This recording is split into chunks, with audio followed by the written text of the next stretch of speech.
পাল্টাপাল্টি শুল্ক আরোপে বিশ্বজুড়ে বাণিজ্য যুদ্ধের আশঙ্কা, শেয়ার বাজারে দরপতন অব্যাহত। ঈদের ছুটি শেষে রাজধানীতে ফিরছে কর্মজীবী মানুষ, নেই কোনো ভোগান্তি। পাল্টে গেছে ঈদ উদযাপনের চিত্র, আওয়ামী লীগ নেতাদের বাড়িতে শুনশান নীরবতা।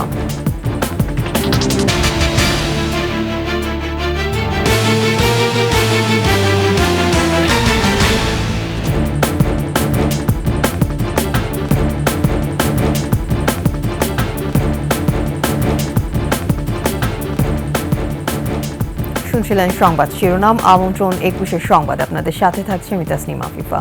দর্শক, 21 টেলিভিশনের সংবাদ একই সাথে সরাসরি দেখতে পাবেন আমাদের ফেসবুক পেজ www.facebook.com/2124 অনলাইনে। এছাড়া সাবস্ক্রাইব করতে পারেন www.youtube.com/21TV এই চ্যানেলে। পাল্টাপাল্টি শুল্ক আরোপে বিশ্বজুড়ে বাণিজ্য যুদ্ধ স্পষ্ট। মার্কিন প্রেসিডেন্ট ডোনাল্ড ট্রাম্পের শুল্ক আরোপের বিপরীতে এরই মধ্যে পাল্টা কর আরোপ করেছে চীন ও কানাডা। তবে আলোচনার পথে এগুচ্ছে ভারত, ভিয়েতনাম ও ইসরায়েল। এদিকে বিশ্বজুড়ে শেয়ার বাজারে ধস অব্যাহত রয়েছে। ওয়াল স্ট্রিট থেকে 2 দিনে উধাও হয়েছে $5 ট্রিলিয়ন। যুক্তরাষ্ট্রে মুদ্রাস্ফীতি বাড়বে বলে সতর্ক করেছে ফেডারেল রিজার্ভ। রিপোর্ট দুলি মল্লিকের। 100 বছরের মধ্যে প্রথমবারের মতো উচ্চ শুল্কের মুখে বিশ্ব। যুক্তরাষ্ট্রে আরোপ করা এই শুল্কের প্রভাব এখন পুরো বিশ্বেই স্পষ্ট। গেল 2 এপ্রিল যুক্তরাষ্ট্রে আমদানি করা পণ্যের উপর 10 থেকে 54% পর্যন্ত শুল্ক আরোপ করেন প্রেসিডেন্ট ট্রাম্প। এরপরই শুরু হয় পাল্টা জবাব। প্রথমেই বিশ্বের শীর্ষ অর্থনীতির দেশ চীন পাল্টা পদক্ষেপ হিসেবে যুক্তরাষ্ট্র থেকে আমদানি করা পণ্যে 34% শুল্ক আরোপ করে। ট্রাম্প এই শুল্ক আরোপকে ভুল সিদ্ধান্ত বলে জানান। বলেন, অর্থনৈতিক নীতিতে পরিবর্তন আনবেন না তিনি। শুধু চীন নয়, কানাডাও পাল্টা শুল্ক আরোপ করেছে। যুক্তরাষ্ট্র থেকে আমদানি করা গাড়ির ওপর 25% শুল্ক আরোপের ঘোষণা দেন দেশটির প্রধানমন্ত্রী মার্ক কার্নি। তবে সংবাদ মাধ্যমের রিপোর্ট বলছে, ভারত, ভিয়েতনাম ও ইসরায়েল পাল্টা পদক্ষেপের পরিবর্তে শুল্ক নিয়ে ট্রাম্প প্রশাসনের সঙ্গে আলোচনা শুরু করেছে।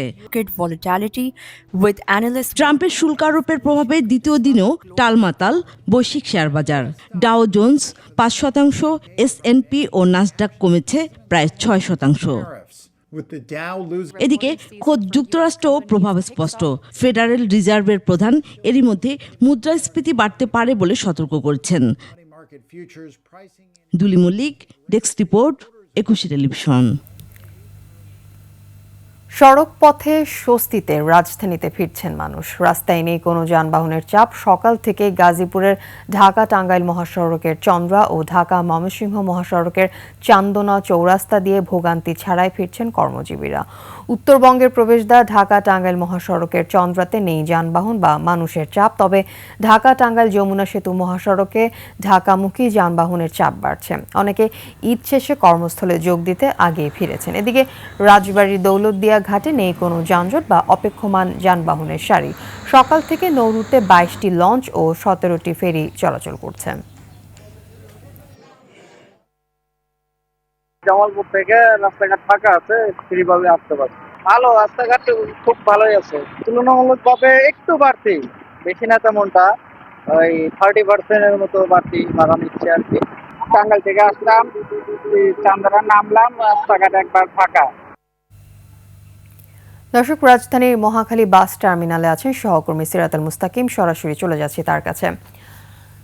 সিরাত, আশা করি শুনতে পাচ্ছেন। রাজধানীমুখী মানুষের চাপ কেমন দেখছেন? রাস্তাঘাটের পরিস্থিতি কি?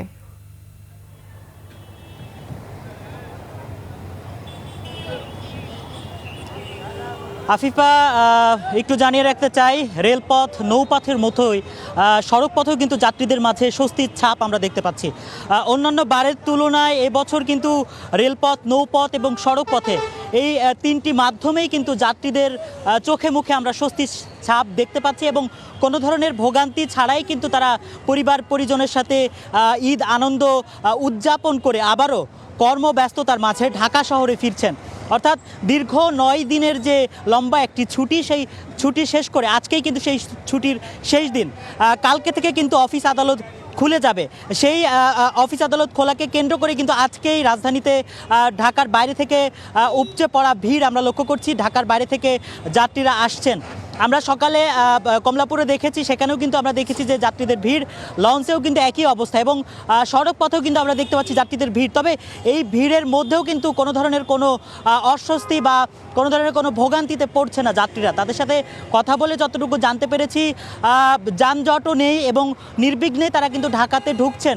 যদিও ভাড়া বেশি আদায়ের কিছু সমস্যা রয়েছে, সেগুলো কিন্তু প্রশাসন খুব কঠোরভাবে পর্যবেক্ষণ করছে। তাছাড়া কিন্তু সব মিলিয়ে যদি আমি বলতে চাই, রেলপথ, নৌপথ, সড়কপথ সব দিকেই কিন্তু যাত্রীরা খুব নির্বিঘ্নে ঈদ পালন করে আবারও রাজধানীতে ফিরছে।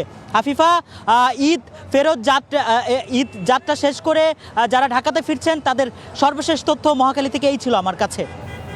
সিরাত, ধন্যবাদ আপনাকে। দর্শক, মহাখালী বাস টার্মিনাল থেকে আমাদের সঙ্গে যুক্ত হয়েছিলেন সহকর্মী সিরাত আল মুস্তাকিম। ফ্যাসিস্ট হাসিনার পতনে পাল্টে গেছে দেশের প্রত্যন্ত অঞ্চলে ঈদ উদযাপনের চিত্র। গত বছর ঈদে মাদারীপুরের কালকিনিতে নেতাকর্মীদের পদচারণা মুখর ছিল আব্দুস সোবহান গোলাপ ও বাহাউদ্দিন নাসিম সহ আওয়ামী লীগ নেতাদের বাড়ি। এবার সেখানে ভুতুড়ে পরিবেশ। অন্যদিকে ঈদে জমজমাট বিএনপি নেতাদের বাড়ি। কালকিনি প্রতিনিধি রকিবুজ্জামানের তথ্যচিত্রের ডেস্ক রিপোর্ট। হত্যাসহ বিভিন্ন মামলায় কারাগারে আওয়ামী লীগের প্রচার ও প্রকাশনা সম্পাদক এবং মাদারীপুর 3 আসনের সাবেক এমপি আব্দুস সোবহান গোলাপ। তার কালকিনির প্রাসাদোপম বাড়িটি আগাছায় পূর্ণ, জনমানব শূন্য, নিস্তব্ধ। গতবার ঈদও এখানে অনেক মানুষজন ছিল। এবার সে ক্ষমতায় না থাকার কারণে রাজনৈতিক নেতারা এখন আর আসে না। পুরোটা গাড়ি বোঝাই থাকতো আর মানুষ, বহুত মানুষ থাকতো। একই অবস্থা আওয়ামী লীগের যুগ্ম সাধারণ সম্পাদক বাহাউদ্দিন নাসিমের কালকিনির বাড়িও। আওয়ামী লীগের এই পরিণতিকে তাদের কর্মফল বলছেন সাধারণ মানুষ। বিগত দিনে যারা যেই স্বৈরাচার এবং অত্যাচার, মানুষের উপরে যে গুম খুন নির্যাতন চালিয়েছে, তারই স্বেচ্ছাচারিতার একটি ফল। যারাই সামনে আসবেন তাদের শিক্ষা নেওয়া উচিত যে দেশ কিভাবে চালাবে আর কিভাবে চলবে। ভিন্ন চিত্র বিএনপি নেতাদের বাড়িতে।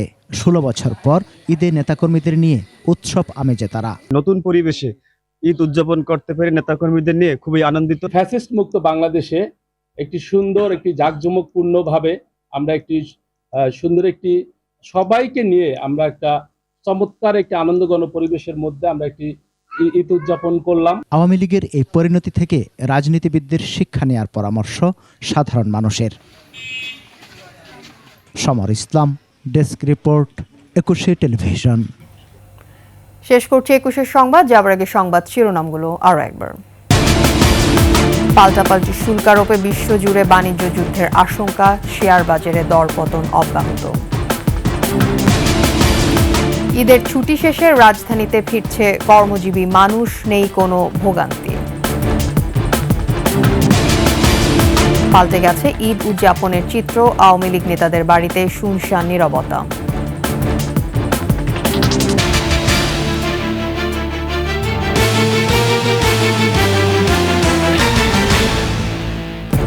সর্বশেষ খবর জানতে ডায়াল করুন 2021 নম্বরে, ভিজিট করুন 21-tv.com এই ওয়েবসাইটে। এছাড়া ফেসবুকে লগ ইন করতে পারেন www.facebook.com/2124 অনলাইনে। এছাড়া সাবস্ক্রাইব করতে পারেন www.youtube.com/21tv এই চ্যানেলে। এতক্ষণ সাথে থাকার জন্য ধন্যবাদ। আমাদের পরবর্তী সংবাদ দুপুর 2টায় দেখার আমন্ত্রণ রইল। 21-এর সাথে।